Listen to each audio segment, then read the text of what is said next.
poverty hurts. I mean, I don't like it. And I don't like that our academic system's so corrupt. So it's one of the most important messages I have for entrepreneurs is that failure should inspire you to get smarter. Don't let failure ever stop you.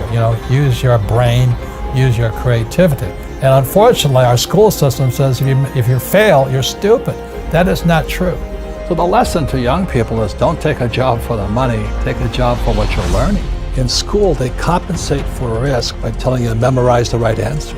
So in other words, these kids leave, young people like you, leave school thinking, oh, if I know the right answers, then there's no risk. And it drives old guys like me crazy. We learn from our mistakes. Mistakes are opportunities to get smarter, be humble, and take a look at something. Millennials are the most highly educated. They know all the answers, but they're afraid of doing anything.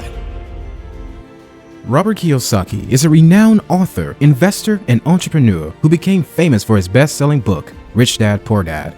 In the book, Kiyosaki talks about his own experiences growing up with two dads, his real dad, a highly educated college professor, the other his best friend's dad, a self-made millionaire and entrepreneur. Robert noticed that despite his father's hard work and dedication to his job, he struggled financially and was not able to provide the kind of life he wanted for his family. On the other hand, Rich Dad, who never finished college, was able to build a successful business and accumulate significant wealth. Success doesn't come easily, especially when the education system fails to teach the fundamentals of business and money. However, you have two choices. Use that as an excuse and remain uneducated, or rewire your brain, be open to new information, and learn how to be successful. The most important thing is change the neural pathways in your brain. And the brain is driven by your heart. And when I meet somebody with an employee's brain, they say, I want job security. I want a good pension. Does it have medical benefits? That's their brain. I can't help them. They got to rewire the brain, because the economy takes place between this year and this year. That's where the economy takes place, and in your heart and in your guts. I started playing Monopoly. I was 9 years old. Everybody's playing Monopoly, except I play it in real life. 4 greenhouses, 1 red hotel, tax-free. And if you're really going to learn to be rich, you have to learn how to sell, how to use debt, and how not to pay taxes. That's the game. Kiyosaki realized that there's a gap between the rich and the poor, and that traditional education and employment do not necessarily lead to financial freedom. What does the school system teach about money? Nothing. Our current education system is outdated and fails to focus on topics that will prove much more beneficial to students. While finances and taxes may not be as entertaining as chemistry or biology, having such knowledge would better serve most students as they move into adulthood. Today in the world, America especially, is this gap between the rich and everybody else. And I know the game of the rich. My rich dad taught me, you know it because you're the banker. The game the bankers and the rich play is different than what they teach you in school. And that's the story of Rich Dad, Poor Dad. My poor dad, PhD, stands for poor, helpless, and desperate. They don't know anything about money. And they're teaching our kids. And my rich dad was an entrepreneur who never finished school.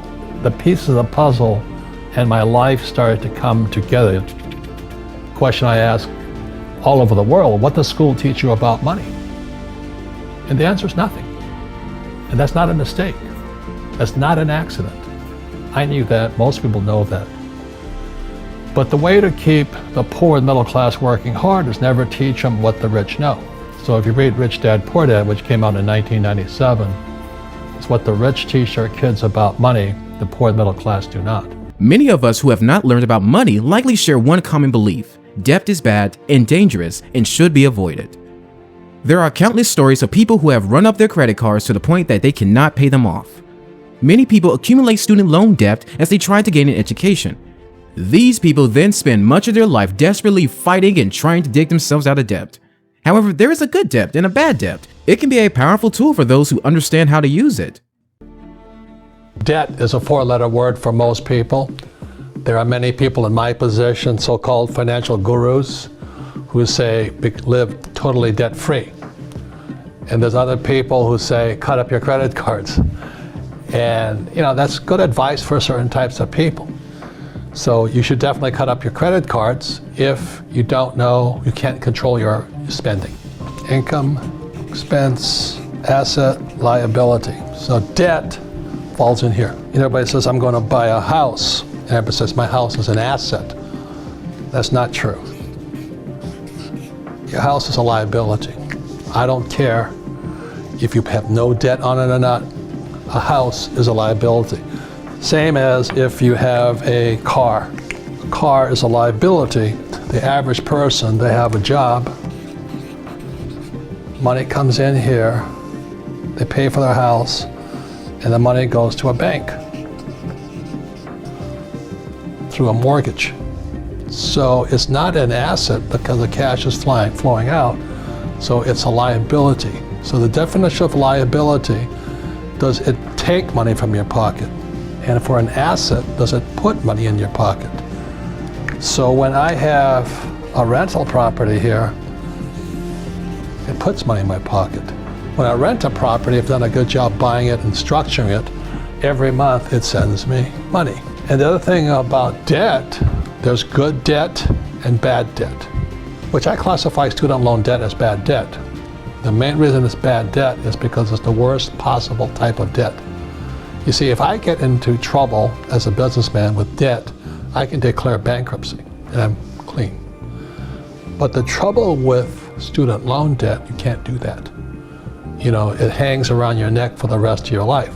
So what most people do is they have student loan debt, SL, and that debt is going out this way.